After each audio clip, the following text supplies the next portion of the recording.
السلام علیکم ناظرین۔ سندباد اپنی داستان کو آگے بڑھاتے ہوئے کہتا ہے کہ پہلے اور دوسرے سفر میں جب مجھے تکلیفیں پیش آئی تھیں تو میں کہتا تھا کہ پھر کبھی سفر کو نہ نکلوں گا، لیکن اس بار تو میں چند ہفتے بھی گھر میں نہ گزار سکا۔ رہ کر طبیعت میں خیال آتا تھا کہ چلو اللہ کی عجیب و غریب دنیا کو دیکھو۔ آخر سامان سفر تیار کر کے تیسری مرتبہ پھر ایک جہاز میں سفر کے لیے نکلا۔ جہاز بندرگاہوں پر رکتا ہوا آگے بڑھتا رہا۔ ہم ہر بندرگاہ پر خرید و فروخت اور نفع کماتے۔ ایک دن ہم خوش و خرم بیٹھے باتیں کر رہے تھے کہ آندھی آئی اور جہاز کو دھکیلتی چلی گئی۔ آندھی تھی یہ قیامت۔ 4 دن تک جہاز اس کے تند و تیز جھونکوں میں تنکے کی طرح اڑتا چلا گیا۔ ہوا رکی تو دیکھا ہم ایک جزیرے کے پاس ہیں۔ کپتان آیا، اس کے چہرے پر ہوائیاں اڑ رہی تھیں۔ کہنے لگا آندھی ابھی ختم نہیں ہوئی، ذرا دھیمی ہوئی ہے، لیکن جہاز کے لیے یہ سخت ناموافق ہے، بہتر ہے کہ یہیں رک جاؤ۔ اس جزیرے کو میں جانتا ہوں، یہاں کے لوگ ٹھگنے ہیں، ان کی شکلیں بندروں کی طرح ہیں، وہ ہزاروں کی تعداد میں جہاز پر چڑھ آتے ہیں، اگر انہیں روکا جائے تو مرنے مارنے پر تل جاتے ہیں، اس لیے یاد رکھیے ان سے ٹکر نہیں لینی۔ کپتان نے جہاز کو جزیرے کے ساتھ لگایا تو ہزاروں کی تعداد میں بندر انسان اوپر چڑھ آئے، آگے پیچھے عرشے پر اور نیچے ہر جگہ وہ پھیل گئے۔ تاجر اور ملاح جہاز چھوڑنے پر مجبور ہو گئے۔ ہمارے دیکھتے ہی دیکھتے وہ بندر انسان جہاز کو جزیرے کے ایک اور جانب لے گئے۔ یہ منظر دیکھ کر ہم سوچنے لگے کہ کیا کیا جائے۔ ایک ملاح ایک درخت پر چڑھا، اسے دور پتھر کا ایک مکان نظر آیا۔ اس نے کہا کیا خیال ہے، ہمارے لیے وہ مکان ٹھیک رہے گا؟ ہم اور کر ہی کیا سکتے تھے، ادھر کا رخ کیا۔ تھوڑی دیر میں وہاں پہنچ گئے، دروازے کے اندر جھانکا تو ایک کمرہ خالی پڑا تھا۔ ہم اندر چلے گئے۔ ملاحوں سے میں ایک آدم خور دیو اور اس کے پتھر کے مکان کی کہانی سن چکا تھا۔ وہاں جا کر معلوم ہوا کہ یہ تو بالکل ویسا ہی مکان ہے۔ اتنے میں دیو بھی آ گیا، اس نے دروازہ بند کر دیا تاکہ کوئی باہر نہ نکل سکے۔ اگرچہ اس کی شکل انسانوں جیسی تھی، لیکن اس کا قد کسی بڑے تناور درخت کے برابر تھا۔ آنکھیں انگاروں کی طرح دکھ رہی تھیں۔ اس نے کمرے میں رکھے ہوئے ایک صندوق سے ایندھن نکال کر آگ جلائی اور پھر ہم سب پر نظر ڈالی۔ پہلے اس نے مجھے اٹھایا، ٹٹولا اور دیکھا کہ موٹا تازہ نہیں۔ میں یہ دیکھ کر دنگ رہ گیا کہ اس کی انگلی مجھ سے زیادہ موٹی تھی۔ اس نے مجھے فرش پر رکھ دیا، پھر ایک اور آدمی کو اٹھایا۔ اس طرح اس نے سب کو ٹٹولا اور آخرکار ایک کو چن لیا۔ اس شخص کو آگ پر بھونا اور پھر مزے مزے سے کھایا، پھر آگ کے پاس ہی لیٹا رہا اور سو گیا۔ دوسرے دن وہ کمرے سے نکلا تو دروازہ بند کرتا گیا۔ رات کو پھر سے کل کی طرح اس نے ہم سب کو باری باری ٹٹولا اور ایک کو چن کر بھونا اور کھا لیا۔ اگلی صبح جب دیو باہر گیا تو ہم سب نے سوچنا شروع کیا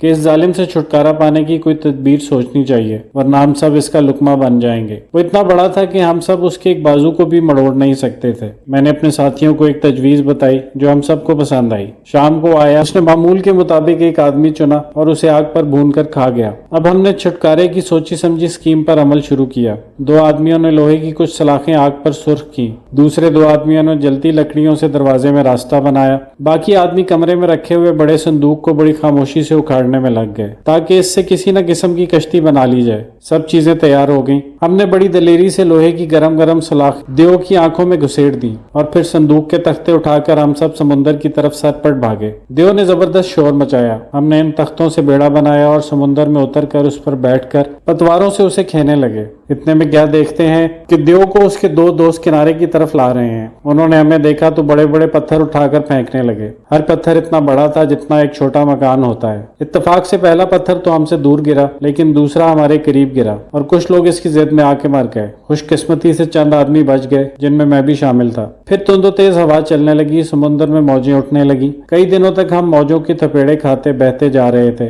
ہمیں کچھ معلوم نہ تھا کہ کہاں جا رہے ہیں۔ ایک دن ہم ایک جزیرے پر جا لگے۔ ہم اس جزیرے پر صرف 3 آدمی زندہ بچ سکے تھے۔ جہاز کے تمام ملاح اور تاجر یا تو اس دیو کا لقمہ بن گئے تھے یا اس کی پھینکی ہوئی چٹانوں سے کچل کر مر گئے تھے۔ جزیرے پر کئی درخت نظر آئے، ایک ندی بھی تھی۔ ہم جس جگہ اترے تھے اس کے قریب درختوں پر سے پھل چن کر بھوک مٹائی، ندی کا پانی پیا اور سو گئے۔ اچانک ہمیں ہس ہس کی سی آواز سنائی دی۔ آنکھیں کھولی تو دیکھا ایک اژدہا ہم سب کو اپنی کنڈلی میں گھیرے ہوئے ہے۔ تھوڑی دیر ہوئی، اس نے ہم میں سے ایک کو نگل لیا۔ اس کی چیخیں سنائی دیتی رہیں، لیکن ہم کیا کر سکتے تھے؟ رات بھر وہ وہیں رہا، ہم ڈر کے مارے ہل تک نہ سکے۔ صبح ہوئی تو وہ کہیں چلا گیا۔ ہم سخت پریشان تھے کہ کیا کریں۔ شام کو آ کر وہ ایک اور آدمی کو نکلے گا۔ بھوک ستا رہی تھی، ہم نے کچھ پھل کھائے، پانی پیا اور پناہ کی تلاش میں نکلے۔ دن بھر کی بھاگ دوڑ کے باوجود کوئی پناہ نہیں ملی۔ سوچا کہ کسی بڑے اور اونچے درخت پر بیٹھے رہنا چاہیے۔ چنانچہ ہم ایک درخت پر چڑھ گئے۔ رات کو اژدہا ہماری تلاش میں آیا۔ اس نے ہمارے درخت کو ڈھونڈ لیا۔ میں تو درخت کی چوٹی پر تھا، میرا ساتھی مجھ سے نیچے تھا۔ اژدہے نے بلند ہو کر اسے دبوچ لیا۔ اور میں اس بیچارے کی چیخو پکار سن کر اپنا کلیجہ محسوس کر رہ گیا۔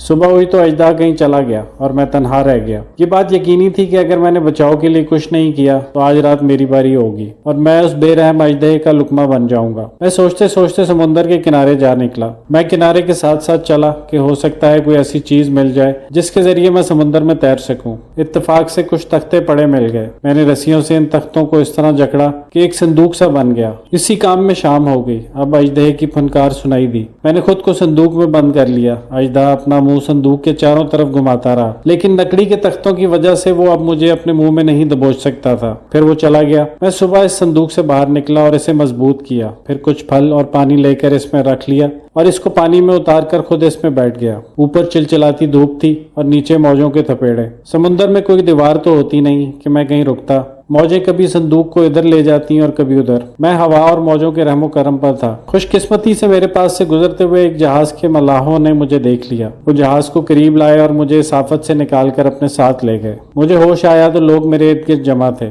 میں نے اپنی درد بھری آپ بیتی سنائی۔ کپتان، ملاحوں اور تاجروں نے بڑا دلاسا دلایا اور کہا وہ مجھے بغداد پہنچا دیں گے، لیکن ابھی تجارتی سفر باقی ہے، کئی بندرگاہوں پر جانا ہے، کچھ مال فروخت کرنا ہے اور کچھ خریدنا ہے۔ انشاءاللہ ان شہروں سے ہو کر ہم بصرہ جائیں گے۔ میری خوب توازو کی گئی۔ چند دنوں میں میری کمزوری دور ہو گئی۔ اتنے میں جہاز ایک بندرگاہ پر پہنچ گئے۔ تاجروں نے اپنا مال کنارے پر اتروایا تاکہ خرید و فروخت کریں۔ جہاز کے کپتان نے اپنے ملاحوں سے کہا، دیکھو یہیں سندباد کا مال بھی اتار دو، میں چاہتا ہوں کہ اسے بیچ کر اس کی رقم بغداد سندباد کے وارثوں کو پہنچا دوں۔ میں نے اس کی یہ بات سنی تو حیران رہ گیا۔ یقین نہیں آتا تھا کہ یہ وہی جہاز ہے۔ میں نے کپتان سے پوچھا، جناب کپتان صاحب، کیا اس کے مال پر فلاں نشان بنا ہوا ہے؟ اس نے جواب دیا، ہاں، لیکن آپ کو یہ کیسے معلوم ہے؟ سندباد تو رخ پرندے والے جزیرے پر اللہ کو پیارا ہو گیا تھا، اس بات کو ایک مدت گزر چکی ہے۔ میں نے اسے بتایا کہ میں ہی سندباد ہوں، اپنے مال کی مزید نشانیاں بتائیں۔ اتنے میں سب ملاح ہمارے گرد جمع ہو گئے۔ وہ مجھے حیرت سے دیکھ رہے تھے۔ میں نے ساری داستان انہیں سنائی، تب انہیں یقین آ گیا کہ میں ہی سندباد ہوں۔ میں بھی اپنا سامان اتروا کر منڈی لے گیا۔ میں نے سارا سامان بیچا اور خوب نفع کمایا۔